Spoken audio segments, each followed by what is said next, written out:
Sa lahat na ata ng kategory ng motor, sports bike na siguro ang isa sa pinapangarap ng karamihan dito sa atin. Bukod kasi sa nakadesign siya for aggressive mode, napaka-powerful din talaga ng power nito. At sa looks, kahit ano pang brand yan, masasabi talagang pogi kahit anong sports bike. Mapa China bike or yung mga mainstream na brand, basta sports bike, forma talaga. Kaya nga dito sa video na ito ay pag-uusapan natin ang isa sa dream bike ng karamihan dito sa Pilipinas, ang Apache RR 310. Tara guys, at samahan nyo ako na pag-usapan ang motorcycle na ito at make sure guys na makasama ko kayo hanggang dulo ng video na ito. Pero bago tayo magsimula, baka pwede naman na pasubscribe ang aking YouTube channel at i-click mo na din ang notification bell para ma-update kayo sa susunod natin na i-upload. So tara guys, at pag-usapan na natin ang Apache RR 310 ng TBS.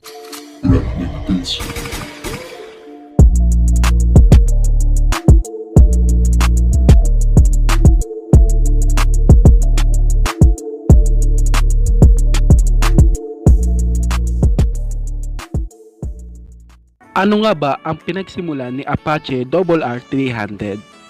Well guys, konting recap muna tungkol nga dito sa Apache RR. Ay mula nga sa brand na TBS at ang motor na ito ay kinuha at doon sila bumase sa motor na TBS Akula 310.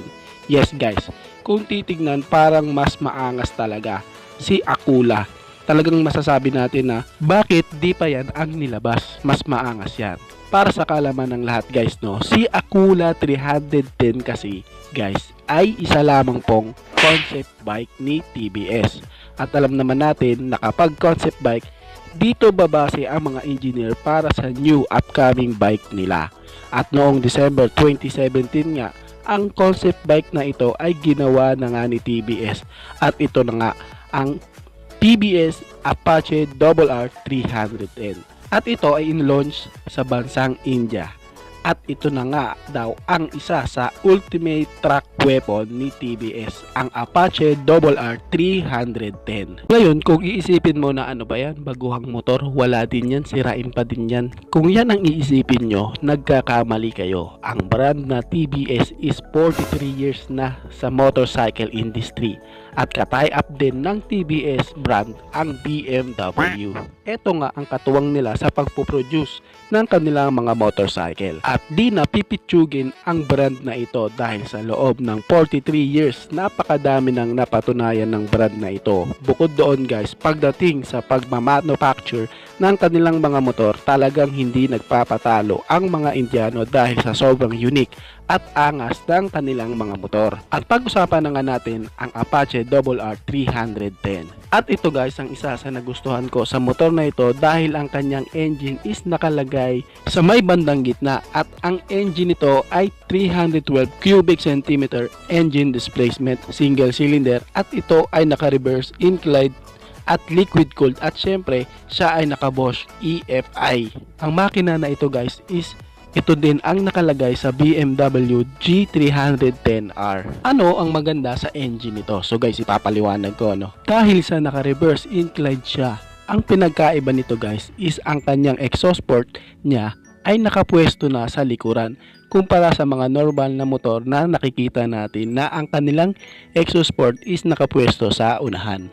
Ang isa sa maganda dito kapag naka-reverse inclined ang kanyang exhaust port is para sa kanyang heat management ng engine dahil ang exhaust port is talagang napakainit, kaya kung ito is nakapwesto pa sa harap, nadadala niya pa yung init mula sa harap hanggang sa likod. Pero kung nakapwesto na ito sa likuran, hindi na nito maiinitan ang unahang bahagi ng cylinder para makatulong na din na di ganun mainit ang engine nito. Ito lang ba ang advantage? Meron pa. Dahil nga nasa likod na ang kanyang exhaust port, mas maikli na ang kanyang elbow papunta sa kanyang tambutso para magbigay sa kanya ng magaan na timbang. At isa pa is dahil dito mas bumahaba ang swing arm ng motor na makakatulong para sa stabilization ng motorcycle. Naka-slipper clutch na din ang motor na ito na nagbibigay ng smooth na back torque sa Apache at asahan na natin yun dahil ito nga is isang track weapon ni TBS. Ang sleeper clutch ay isang magandang features lalo na sa mga motor na ginagamit sa loob ng racetrack para kung mag-hard downshift ka from high speed, hindi pa din mawawala ang traction ng gulong nito at stable pa din ito. Ito guys ang maganda dito dahil naka-throttle by wire na din ang Apache RR310. Kaya asahan natin dito na mas responsive na talaga ang kanyang arangkada. Meron itong 4 na riding mode, katulad na lang ng Rain, Urban, Sports at Track.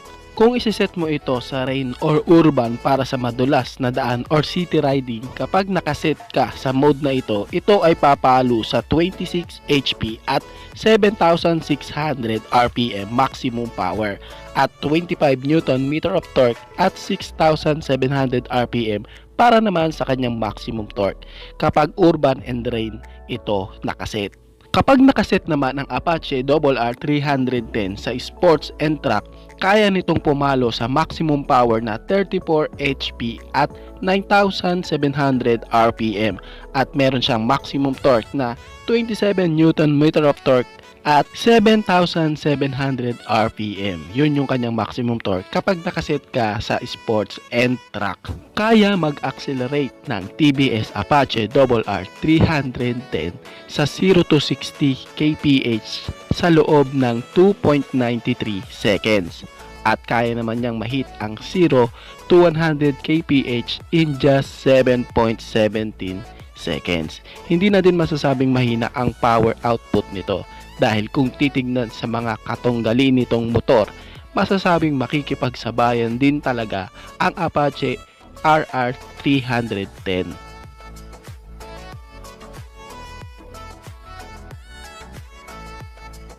Isa din sa napansin ko dito dahil mas lalong pinokosan ni TBS ang design ng motor na ito na kung paano ba ito magkakaroon ng aggressive looking at aerodynamic structure.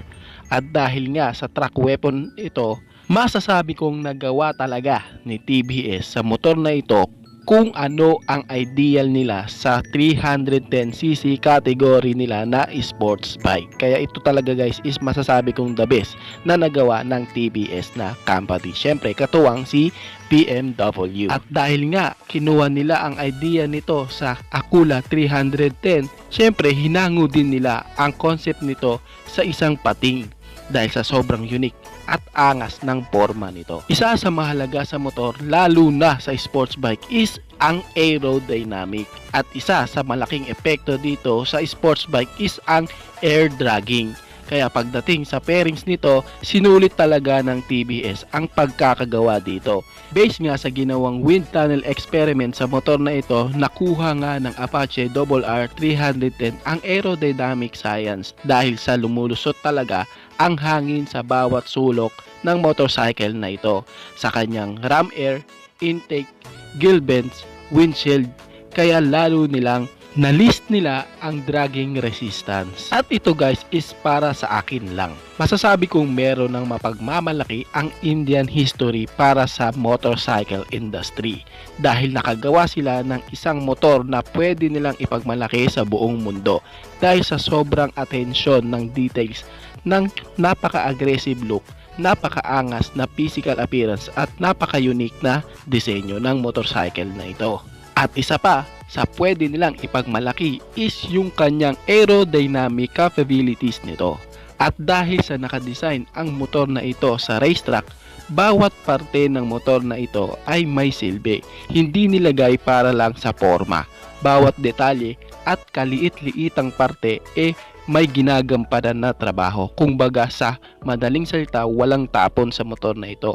Ito lahat is may silbi. At isa pa is sa kanyang gulong na pwede mo na din talaga kaagad isabak sa racetrack dahil ito nga ay naka superior Michelin Road 5 tires, 110 by 70 by 17 sa harap at 150 by 60 by 70 naman sa kanyang likuran. Sobrang gaan din ng kanyang trailing spring at naka KYB suspension naman ito sa harap at sa likod.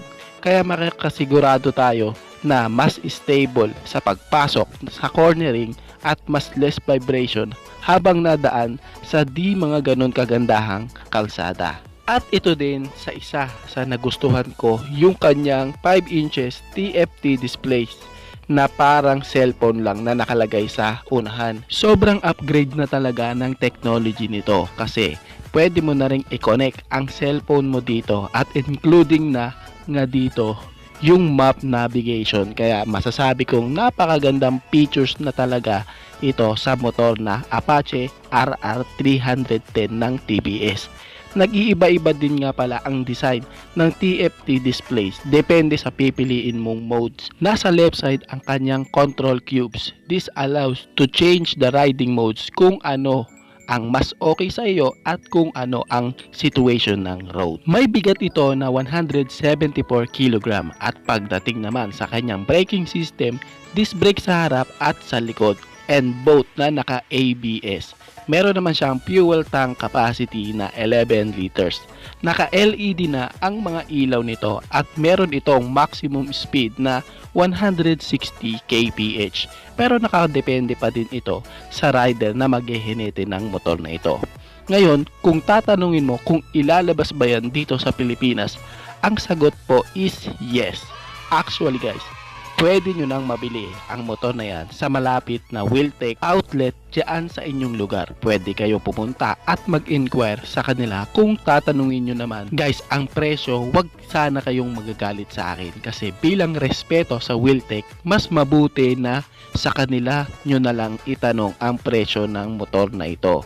At sa ganun, matanong nyo din ang iba pang detalye by kinalaman sa motorcycle na ito. Kaya I hope guys na huwag kayong magalit no kung hindi ko nabanggit ang presyo ng motorsiklo na to. Kasi nga bilang respeto rin sa Wheeltech no. So sa kanila na lang tayo mag-i-inquire. Nakakatuwa nga dahil meron na namang panibagong premium bike dito sa Pinas. At nakakatuwa na dinala yan dito sa Pinas. At pwedeng maka-avail ang iba nating kababayan.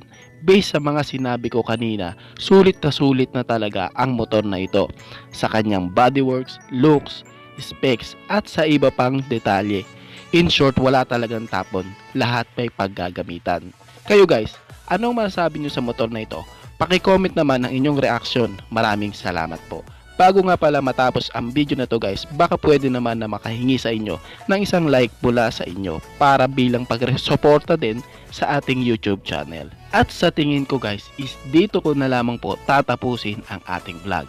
I hope na nag-enjoy kayo sa aking hinandang video para sa inyo. Pinasisigla ko rin kayo guys no na i-subscribe ang aking YouTube channel. I-click mo na din ang notification bell para ma-update kayo sa aking susunod na mga i-upload. Maraming salamat guys. So dito ko na lang tatapusin ang ating vlog guys. Ichi boy. Thank you.